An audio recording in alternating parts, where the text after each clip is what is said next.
BYU's hopes of an improved defensive product in 2023 will hinge largely on their ability to defend the run better than they did in 2022. The defensive tackles will take on a big role in making that a success or failure this year for BYU. You are Locked On Cougars, your daily podcast on the BYU Cougars, part of the Locked On Podcast Network. Your team every day.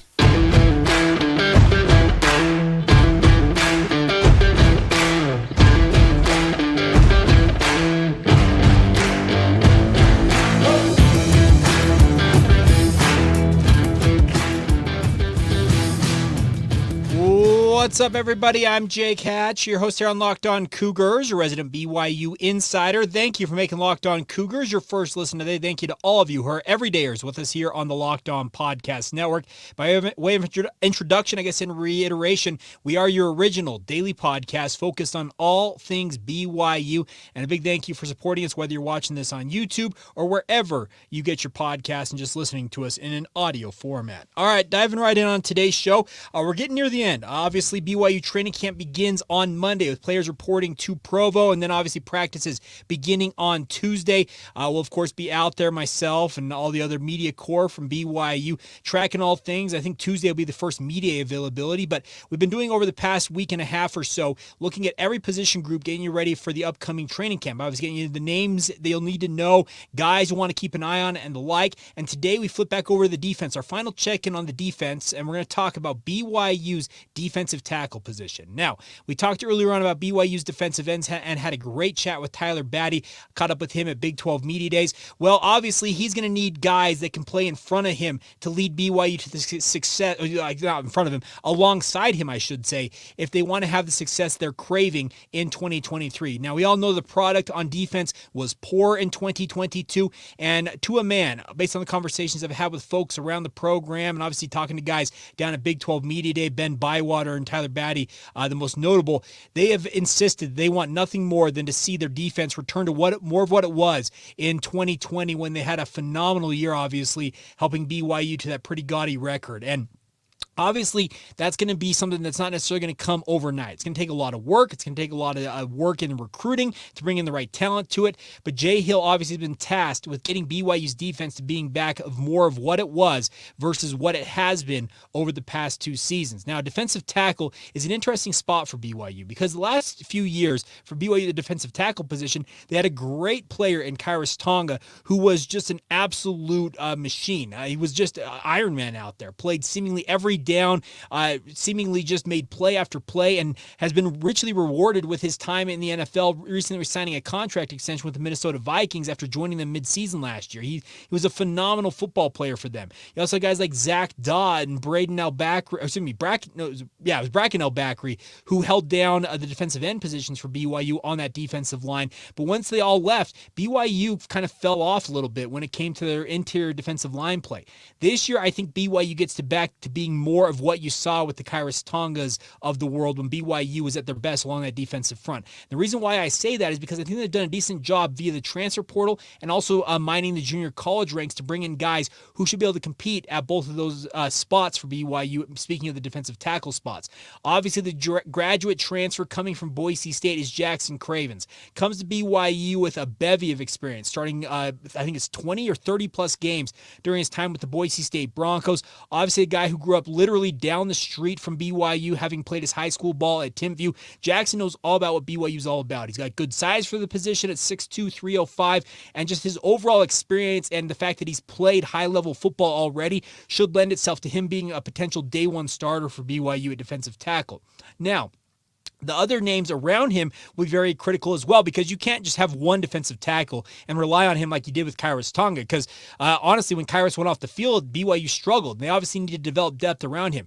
Now, they've had some young bodies who have really grown up over the last couple of years, and I think that this year in this new defense, they should be unleashed and should be better in this scheme than they were in the previous scheme for BYU's defense. The two names I'm thinking most of are Kaden Hawes and Atunai Samaje. Now, Kaden Hawes, they list him at 6'2", 305 pounds. If he is 6'2", I'm 6'4". Let me just be very clear about that, but it doesn't discount the fact that he may be one of the strongest, if not the strongest player on BYU's roster. He's an absolute machine in the weight room, and his play on the football field reflects that. He's an absolutely thrilling player to watch because of just his ability to just overpower dudes at times. Can he finally come into his own this year in this defense? That's the hope. Also, a guy like Atunai Samaje. If Kaden Hawes is not the strongest guy in the weight room, Atunai Samaje probably has a shout for it. He told me during spring ball, if you remember listening to that interview with us, he told us on the record that BYU's coaches have never actually let him max out when it comes to squats. They actually have just stopped him after he's reached a certain point. This is a kid who is just as strong as all get out. They list him at 6'1", 315 pounds, and he is an absolute powerhouse of a defensive lineman. He also said in that same interview, if I'm not mistaken, that he very much looks forward to being freer to make plays in this defense. The old defense for defensive tackles at BYU, frankly, was quite boring. You were a two-gapper, and what that means is you came off the line, you had an assignment, you locked up with an offensive lineman, and essentially it was your job to close down two gaps along that offensive line to prevent any running backs from getting through there. Now, it's not a sexy position by any means, playing defensive tackle, because it's a lot of grunt work, and obviously you get swallowed up in the middle of those melees along the offensive and defensive lines more often than not. But especially in those circumstances where you're not actually really able to, you're supposed to kind of hold your line at the line of scrimmage. You're not necessarily supposed to penetrate upfield all that much. It's not that fun. So I think that this new defense, where it's going to be more of, okay, you've got your assignment, you're plugging this gap, and you go make a play, that's going to open up opportunities for a guy like Atunai Samaje or Kaden Hawes to hopefully realize more of their potential for BYU. The other thing about this is they also brought in a junior college transfer that I am absolutely very high on, as well as a guy making a position change that he made kind of midway through last year, but I think comes more into his zone. So let's start off with the position change, and that's John Nelson. Now, a couple of you reached out when I did the defensive end preview and said, hey, Jake, what about John Nelson? Well, John Nelson is now a defensive tackle for BYU. He actually made that transition late last season, played more on the interior for BYU, and I expect him to take on a larger role. He obviously will need to bulk up a little bit because he's currently listed at 6'4", 275 pounds, the same size he played defensive end at for BYU, but I would assume if and when the rosters are revised during training camp or going into the season, he'll probably see an uptick in terms of his overall weight. But this is a kid, speaking of John Nelson, who was just a revelation, a nice pass rush specialist at defensive end, really came into his own at defensive end, and I think takes more advantage of his abilities moving into defensive tackle, where he maybe doesn't have to slim down as much as maybe he had to when he was playing defensive end. He's better suited to play maybe a 3 or a 4 technique defensive tackle role for BYU, where he can use his pass rush skills on a guard or a center and get after the quarterback that way. I'm very excited to see what Nelson does full-time at defensive tackle. Is it going to be perfect for him? No, I don't expect it to be, because he's been playing on the exterior of BYU's defensive line versus the interior for longer, but I think as he adapts to this role, there's an untapped potential, I think, with his ability to get after the quarterback in particular that BYU has not had along the interior of their defensive line. Interior pass rush was virtually non-existent for BYU, especially over the past 2 seasons. Having a guy like this who can move inside, speaking of John Nelson, and his ability to get after the quarterback would be a huge boon to BYU's pass rush prospects going into this season. Obviously, they need to see an uptick of the 15 sacks they had a year ago, and he could absolutely play a big role in that. Now, the junior college transfer I said I'm very high on is David Latu. Now, Latu is a JUCO All-American at Snow College, comes to BYU listed at 6'4", 300 pounds, originally from Bountiful, Utah. This is a kid, speaking of Latu, that coaches are very, very high on. He's been working diligently, getting ready for the upcoming season, and I can tell you the coaches are excited to see what he can do in BYU's defense. He's more in the mold of what Jay Hill has experienced during his time at Utah with the defensive linemen. Think of those star defensive linemen that Utah has had over the years and how good they have been in terms of plugging holes, making plays, and just making life miserable for opposing quarterbacks.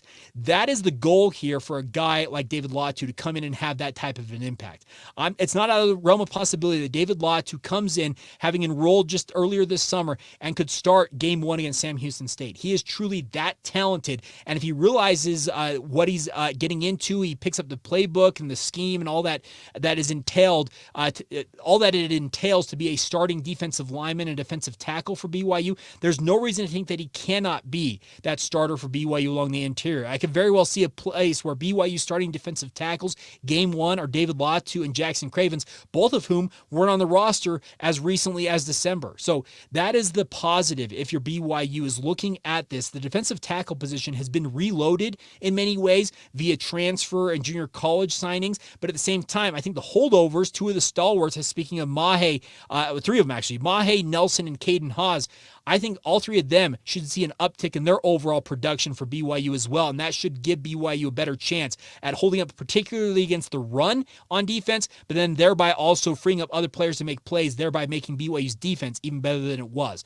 Two other names on the list of defensive tackle, they're ones to monitor. They may be a year away from really being contributors, but you can't count them out. Include Joshua Singh, who is an undersized defensive tackle, but he's just absolutely tenacious. I love the way that Singh plays football. He's a walk-on from Orem High School, listed at 6 foot, 275 pounds, and he is just an absolute bowling ball. Like I said, he's severely undersized for defensive tackle, but don't tell him that, because when he's out there on the football field, he plays far bigger than the 6 foot, 275 he's listed. And like I said, I'm not sure he's even 6 foot, but he's a fantastic football player all the same. Bruce Mitchell is more the prototypical size you want for a defensive tackle at 6'4", 300 pounds.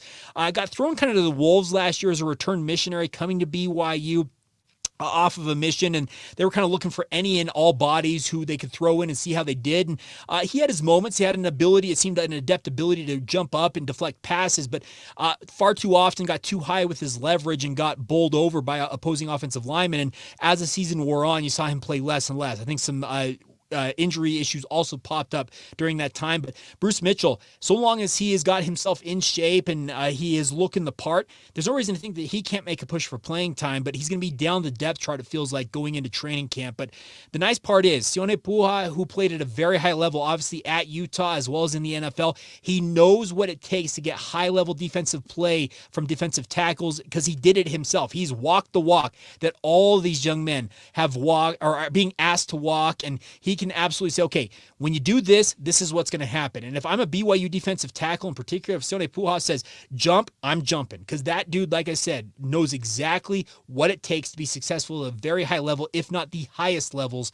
of football. And obviously you want to follow his lead if you want to play professionally. But overall, I'm actually intrigued by BYU's defensive tackle position. I look at it as some of the holdovers should have better years, I feel like, in this scheme, because I think their skill sets lend themselves better to the scheme at hand.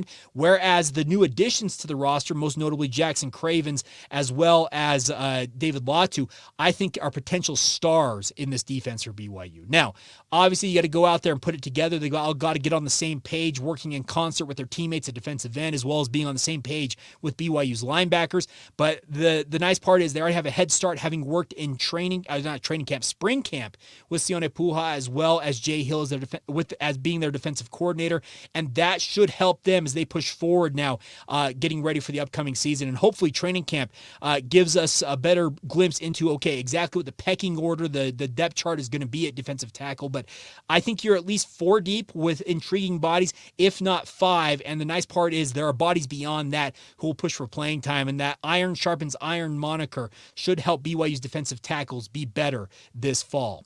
All right, coming up here in just a minute, we're going to not round out today. So we're going to look ahead, I'm screwing all of my analogies up. We're looking back at BYU's final regular season game of the 2020 season. Now, a game played in mid-December in sub-frigid temperatures, San Diego State coming to town, but BYU decided, you know what, we're going to spice things up. We're going to pull out some old friends and use them to our advantage, and we'll talk about that coming up here in just a moment. Now, first, a word on our friends over at LinkedIn. They've been working on this for a few months now. The best part about LinkedIn, my friends, is they want to make sure you guys have all the tools you guys need, whether you're a small business owner or you're a hiring manager for a small business. That's the thing about this, is we all know that every hire is a high-stakes wager when it comes to bringing people into your company. You want to make the best hire possible and make sure that the person fits with what you're doing. You want to be 100% certain you have access to the best qualified candidates available as well, and that's where LinkedIn Jobs comes in to help you guys out. Check out LinkedIn Jobs. Helps you find the right people for your team faster, and the best part is for free. Free.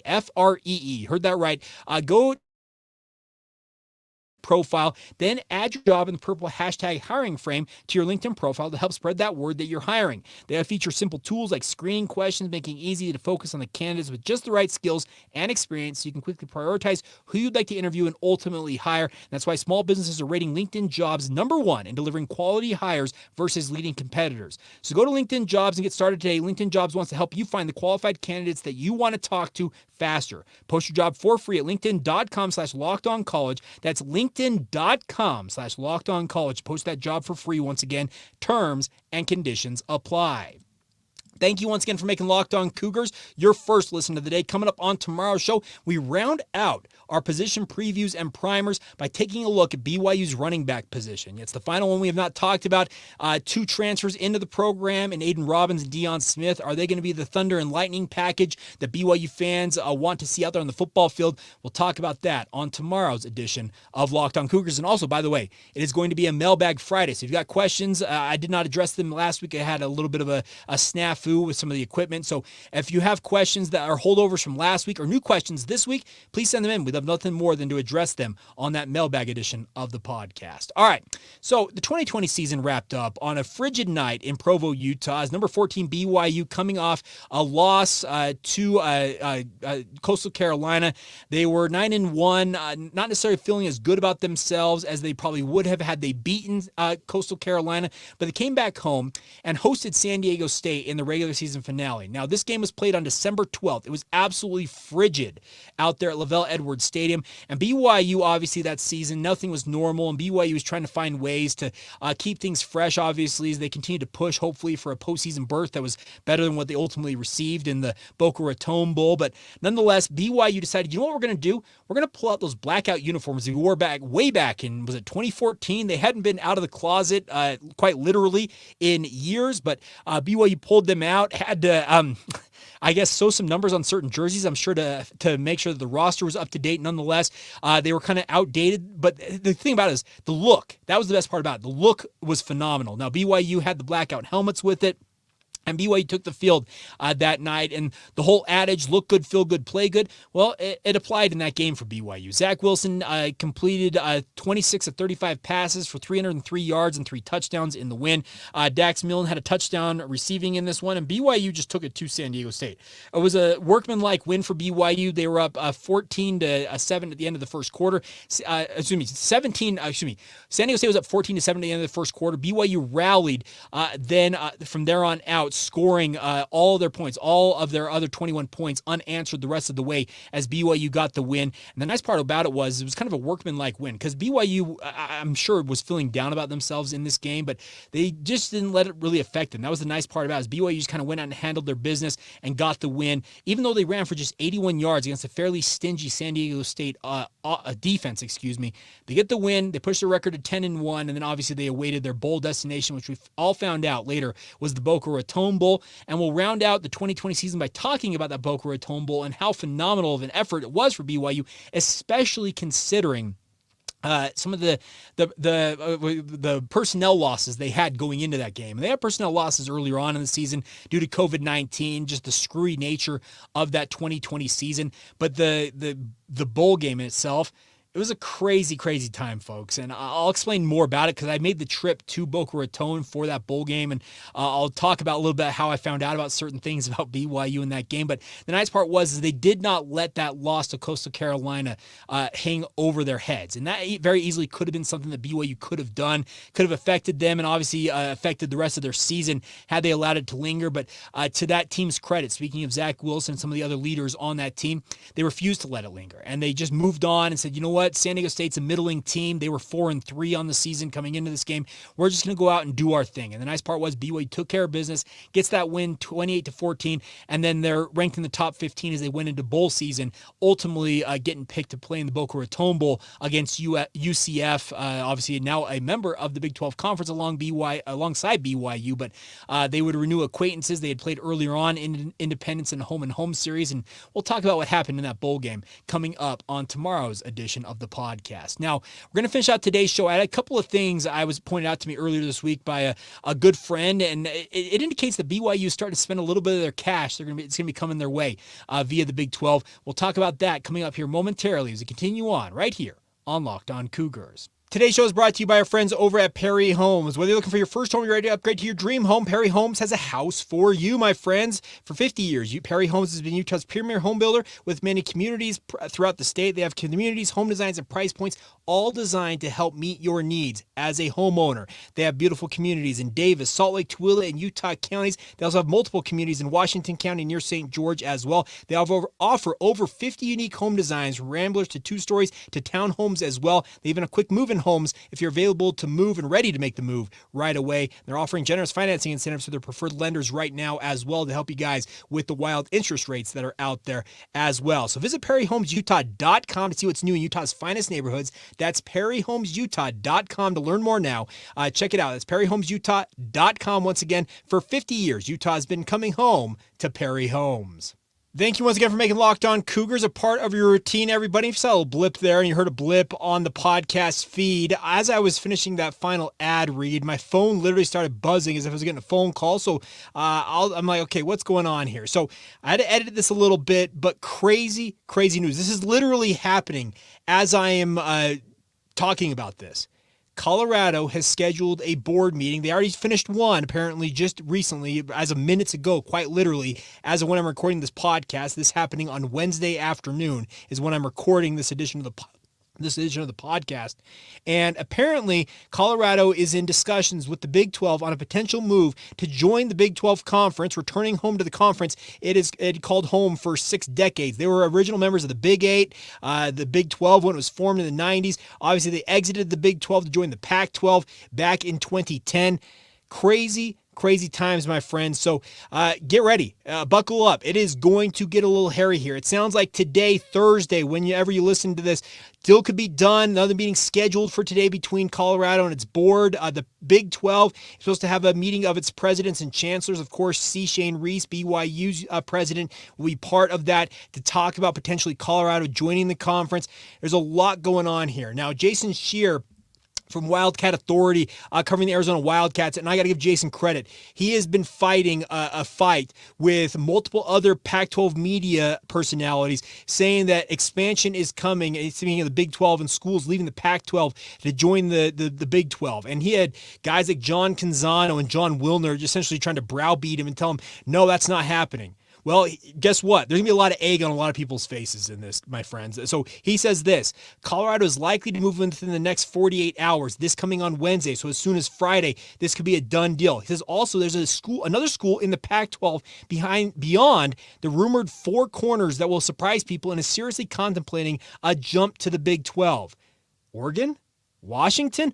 Who knows who it might be, but it sounds like the old talking points about nobody from the Pac-12 is going to leave for the Big 12. Well, about that, folks. Crazy times. Now, the initial reports came, I believe it was coming from, I've got so many of these tweets in front of me, so apologies. I'm literally doing this on the fly, so apologies it's not as tight and as buttoned up as it typically is with the podcast, but interesting comments all the way around, though. Coming here, okay, Colorado just completed a board meeting of its regions, has scheduled a second one for Thursday, presumably around a potential move to the Big 12, sources tell Yahoo Sports. That coming from Ross Dellinger. Now, the initial report, as I said, came from Pete Thamel from ESPN, and I'm trying to get this tweet pulled up here. Here we go. Sources: Colorado is in discussions about a move to the Big 12, and the school has just completed a board meeting and scheduled another for tomorrow, the tomorrow being Thursday, to be clear, to discuss the move. The Big 12 is also holding a president's meeting tonight where there's expected to be an expansion update. Folks, things are moving. It has been months and months of people saying, this is happening. No, this is happening. Reports say this. Sources say this. Pete Thamel does say this. There's no agenda posted yet, but the meeting tomorrow at Colorado, speaking of 30 days, calls a special board meeting and was scheduled essentially as today's athletics operation executive session board meeting ended. Things are happening, folks. The Big 12, BYU may be finally getting a partner in the Mountain Time Zone with the Colorado Buffaloes returning to their ancestral home. Man, I'm all over the place on this. Apologies. Returning their ancestral home of the Big 12 to rejoin the conference they were proud founding members of 2 times over. This is crazy crazy stuff. It ends literally months and months and months of speculation. I tweeted this out on my own Twitter feed as I was kind of reading into this. Now, I will also say this. Colorado Chancellor Phil DeStefano, if many of you might recall, that report came out last week from Ross Dellinger saying that Phil DeStefano told the Colorado, it's the Denver Post is what it was, the paper out there in Denver, saying that he expected to see media rights deals, numbers, and figures coming out of their executive meeting that the Pac-12 was holding Thursday night ahead of Pac-12 Media Day. Reports came out on Friday saying that no such thing was discussed. Then big Pac-12 Commissioner George Kliavkoff has the stones to get up in front of the media on Friday morning and says, well, we're going to focus on football today. We're not announcing our media rights still because we want to focus on football. And I got to give James Crepia from the Oregonian major credit for asking this question. He says that you said that you're not announcing a media rights deal because you want to focus on football. Does that mean the media rights deal is done? And George Kliavkoff jumps right in. Oh, you're reading too much into that.